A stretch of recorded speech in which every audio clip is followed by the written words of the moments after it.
கிருஷ்ண பகவானுக்கு மிகவும் உகந்த விரதங்களில் ஏகாதசி முதன்மை வாய்ந்ததாக உள்ளது. இந்த ஏகாதசி விரதமிருப்பதால் கிடைக்கும் பலனை இறைவனிடமே அர்ப்பணிப்பு செய்கிற போது அதன் மகிமையை யாராலும் கூற முடியாது. இந்நிலையில் மாசி மாதம் வளர்பிறையில் வருகின்ற ஏகாதசிக்கு ஜெய ஏகாதசி என்ற பெயர். எதனால் ஜெய ஏகாதசி என்ற பெயர் வந்தது என்றும் அதன் சிறப்பு மற்றும் ஜெய ஏகாதசியின் விரத கதை பற்றி பார்க்கலாம். மாசி மாதம் வளர்பிறையில் வருகின்ற ஏகாதசிக்கு ஜெய ஏகாதசி என்ற பெயர் எப்படி ஏற்பட்டது என்று அர்ஜுனன் கிருஷ்ண பரமாத்மாவிடம் விளக்கம் கேட்டான்.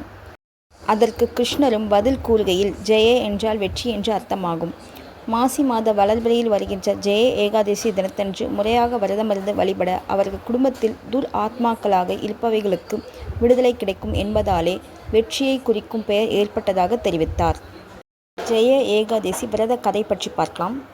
மகிழ்ச்சியும் ஆனந்தமும் நிறைந்த தேவலோகத்தில் ஒரு நாள் கந்தர்வர்கள் பாட்டு பாட அதற்கேற்ப கந்தர்வ கன்னிகள் நடனமாடி கொண்டிருந்தனர். அவ்வாறு நடனமாடியவர்களில் புஷ்பாவதி என்ற பெண் அவளது காதலனை கண்டு மயங்கி அவனை கவர்வதற்காக தாளம் மாறி ஆடினாள்.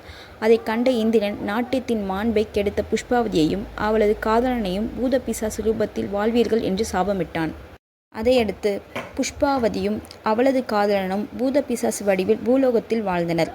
அவ்வாறு அவர்கள் ஒரு அடர்ந்த வனத்தில் வாழ்ந்தபோது அங்கிருந்த முனிவர் ஒருவர் தனது சீடர்களுக்கு ஹரியின் பெருமைகளையும் ஏகாதசி விரத மகிமையையும் கூறுவதை கேட்டனர்.